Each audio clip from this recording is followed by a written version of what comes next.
Muy buenas noches, mi nombre es William González Márquez, pertenezco a la Universidad Fermín Toro, Extensión Araure, e inscrito en la plataforma Saya B Laxo A 2019.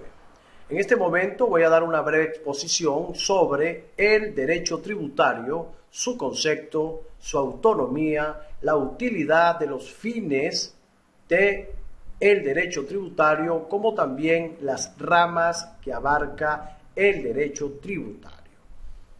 Ahora bien, ¿qué es el derecho tributario?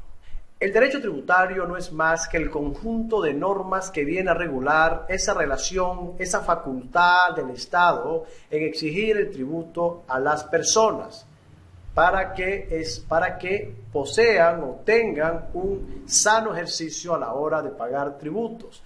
Es decir, el Estado debe supeditarse al Estado de Derecho, al ordenamiento positivo. Es decir, en pocas palabras, las normas que regulan la facultad del Estado de cobrar el tributo a sus contribuyentes, a sus ciudadanos. Seguido a ello, vamos a hablar de la autonomía del derecho tributario. ¿Por qué se habla de la autonomía? Si bien es cierto, se dice que una rama del derecho es autónoma cuando es independiente, pero para ser independiente de otras ramas debe poseer algunos rasgos. Uno de ellos es que debe ser suficientemente extensa, como también debe tener una doctrina homogénea, es decir, que sea objeto de estudio de varios doctrinarios y que no todos estén de acuerdo, pero sí la mayor parte en que es en el objeto de su estudio. Y también debe tener su método, es decir, su propio método. Debe tener su ordenamiento por la cual se va a regir. Ahora, cuando hablamos de principios y fundamentales del derecho tributario y la utilidad de esos principios del derecho tributario, es que debe regirse por valores para que tenga una sana aplicación en el ámbito de un país, en el ámbito jurídico. Ahora, esos principios no son más que valores que están en el espíritu, que deben estar en el espíritu de ese derecho tributario. Los principios del derecho tributario, en primer lugar tenemos el principio de legalidad, que es un principio que se basa en un viejo aforismo en latín que dice nullum tributum sine legem, es decir, no puede haber tributo sin ley. Este principio obliga al Estado a supeditarse al Estado de Derecho y cobrar el tributo ajustado al ordenamiento establecido, para así cuidar el derecho de sus contribuyentes. No debe exceder el Estado en su ejercicio a la hora de exigir el tributo. Seguido a ello, tenemos el principio de generalidad. Este principio de generalidad es interesante porque aquí dice que todos debemos pagar impuestos. Todos tenemos la capacidad de pagar impuestos o no tenemos la capacidad de pagar impuestos. Eso lo vamos a hablar más adelante, lo que es la capacidad contributiva. Pero sí debemos todos pagar impuestos, de acuerdo a nuestra capacidad contributiva. Aquí yo voy a enlazar este principio con el principio siguiente, que es el principio de igualdad. El principio de igualdad en este caso trata de que las personas que tienen más dinero tienen que pagar más impuestos y las personas que tienen menos dinero tienen que pagar menos impuestos. Esto es según la proporcionalidad del pago, de la exigencia de ese tributo digamos que la capacidad contributiva de esa persona. Seguido a ello, al principio de igualdad, vamos a encontrar el principio de progresividad. Por eso es que todos se van uniendo, vamos concatenando principio tras principio, porque el principio de progresividad viene a tratar la administración de la carga tributaria. Es decir, esta viene a decirnos, esta teoría viene a darnos un criterio de cuánto se va a cobrar según la capacidad del contribuyente. ¿Para qué? Para que esto no transgreda pues, el patrimonio de la persona y lo logre empobrecer. Por eso es que, seguido a ello, vamos a hablar sobre el principio de no confiscatoriedad. Este principio obliga al Estado a respetar, en primer lugar, la propiedad privada y a no exigir tributos que puedan producir una disminución en el patrimonio personal o genere un empobrecimiento colectivo. Este principio está ligado al principio de legalidad y al principio de capacidad contributiva.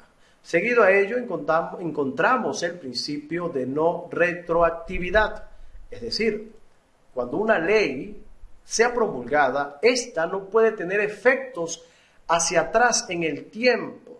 Esta ley opera desde su promulgación hacia adelante, pero hay que tener en cuenta algo, que si la ley favorece a la persona, por esa ley se va a regir, pero si no favorece a la persona, se va a seguir rigiendo por la ley que estaba anteriormente.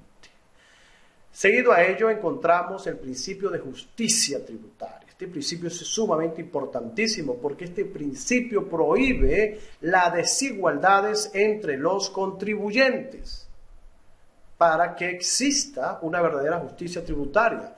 Este principio viene a exigir a que se cumplan todos los principios fundamentales del derecho tributario para que emerja una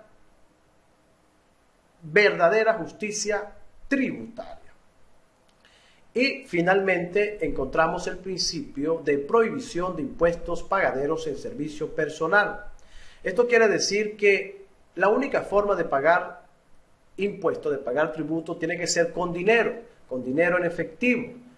No puede nunca pagarse con la conducta humana. Es decir, el ser humano no puede quedar supeditado, no puede quedar sujeto, subordinado a la administración tributaria. En pocas palabras, no es procedente ninguna forma de pago que no sea la pecuniaria. Esto es en relación a los principios fundamentales. Ahora, vamos a seguir con las ramas que abarca el derecho tributario. La primera rama que vamos a abordar es la rama del derecho material. Esta rama del derecho material, en esta rama del derecho tributario material, es donde están todas las normas que le dan sustancia al derecho tributario. Es decir, que nos indica dónde nace la obligación con la configuración del hecho imponible y también su extinción, como también estudia todos los elementos referentes al derecho tributario. Ahora, seguido a ello, encontramos el derecho formal. Esta viene a darnos la orientación de cómo aplicar el derecho material, como también analiza la determinación del tributo a cobrar. Posteriormente está el derecho tributario procesal. Esta viene a regular las controversias que se pudieran suscitar entre el Estado y el contribuyente, de manera que el Estado, a la hora de que el Estado puede exigir de manera coactiva el pago del impuesto, o el contribuyente exigir la devolución de un pago indebido al Estado. Seguido a ellos encontramos la rama del derecho tributario penal. Esta viene a regular las infracciones fiscales como también sus sanciones. Y también tenemos la rama del derecho tributario internacional.